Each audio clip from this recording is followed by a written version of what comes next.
Pemirsa, nama Edi Suranta Guru Singa alias Godol mendadak menjadi sorotan publik setelah disebut-sebut dalam kasus pembacokan seorang jaksa di Deli Serdang, Sumatera Utara. Namun pihak kuasa hukum Godol membantah keras tudingan tersebut. Tim kuasa hukum Godol yang dipimpin oleh Suhandri Umar Tarigan mendatangi Direktorat Reserse Kriminal Umum Polda Sumatera Utara pada Selasa sore. Kedatangan mereka untuk mengklarifikasi dugaan keterlibatan klien mereka dalam kasus pembacokan jaksa. Suhandri menegaskan Godol sama sekali tidak mengenal para pelaku yang telah diamankan polisi. Ia bahkan menyayangkan pernyataan pihak Kejaksaan Tinggi Sumatera Utara yang menurutnya dirilis tanpa hasil penyidikan. Kuasa hukum menyatakan akan menempuh jalur hukum demi memulihkan nama baik klien mereka, sekaligus memprotes penyebutan nama Godol dalam kasus ini. Kedatangan kami dari tim kuasa hukum Edi Suranta Guru Singa pada hari ini ke Jatanras Polda Sumut, yaitu untuk klarifikasi terkait beredarnya pemberitaan yang mengaitkan klien kami terkait dalam pembacokan oknum jaksa di Kejaksaan Negeri Deli Serdang.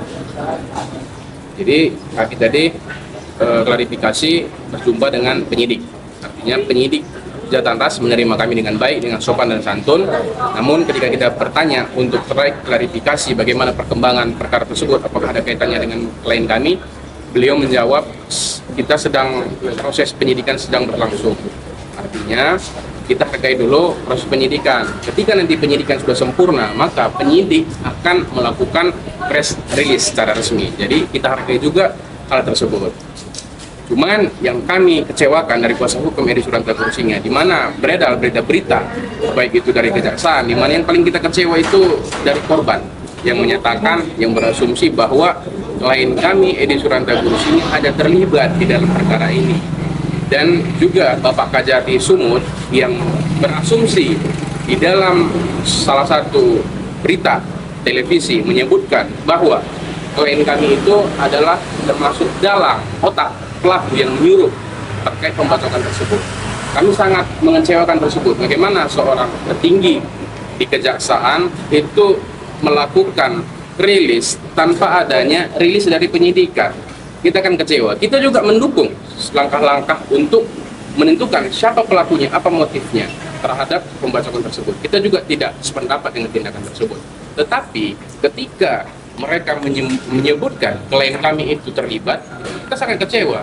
Karena sampai detik ini, penyidik dari Jatanras Polda Sumut juga tidak ada klarifikasi atau press release menyatakan keterlibatan klien kami.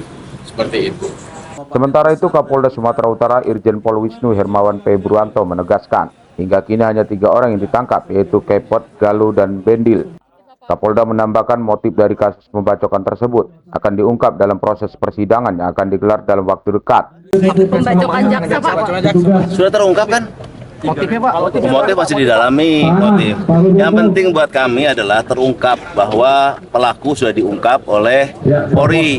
Masalah motif nanti akan diungkap di persidangan. Ya, itu saja. Pak, terkait si Godol itu, Pak. Si Godol yang ditangkap itu apakah ada kaitannya kita? Oh, Godol kami tidak periksa. Ya, enggak, artinya ada kaitannya dari Kami tidak memeriksa Godol. Jadi nggak tahu. Kalau karena kan Godol kan ditangkap oleh kejaksaan dan sudah dimasukkan ke lapas ya. Karena kami nggak meriksa kan nggak tahu. Jangan kami diarahkan kepada karena kami nggak meriksa. Jadi kami nggak tahu. Dari Mereka tidak tahu. Saya nggak kenal. Ini yang tahanan Polda Sendiri. Yang di Asahan Pak. Yang kemarin Pak. Asahan, Pak. Tahanan Polda. Oh, itu masih didalami. Dia ada koordinasi ya, seperti dengan Tahanan Polda ya. Pom TNI ya. Pak, untuk pelaku pembacokan jaksa hanya 3, Pak. 3. Jadi ada pelaku yang membacok, yang menggonceng, yang memerintahkan si Kepot saja. Ya, 3 saja. Artinya tidak ada keterlibatan Godol, Pak, sejauh ini, Pak? Belum tahu, tidak ada sampai sana ya. Itu kita fokus 3 orang aja, Pak. Sampai saat ini 3. Sampai saat ini 3 ya. Pak, terkait dengan Kapolres Pelawan kan ini sudah hampir 1 bulan ya, Pak. Ya, Hasil pemeriksaan kita seperti apa? Sampai saat ini masih ada pemeriksaan di Mabes Polri. Ya, kita tunggu aja di sana. Jadi sana masih di sana. Jadi kita nunggu hasil sidang pemeriksaan di Mabes Polri. Kita harus tunggu. Pak, kalau dari Kompolnas kan bilang ada nih dugaan pelanggaran. Kalau dari pihak Polda Sumut sendiri seperti apa? Ada dugaan Kita pelanggaran juga? tunggu putusan di sana. Kita nggak bisa nunggu di sana putusan sana. Pokoknya di sana tunggu putusan. Ya. Dari Medan, Provinsi Sumatera Utara, Aris HST Sunurat, Kedan TV melaporkan.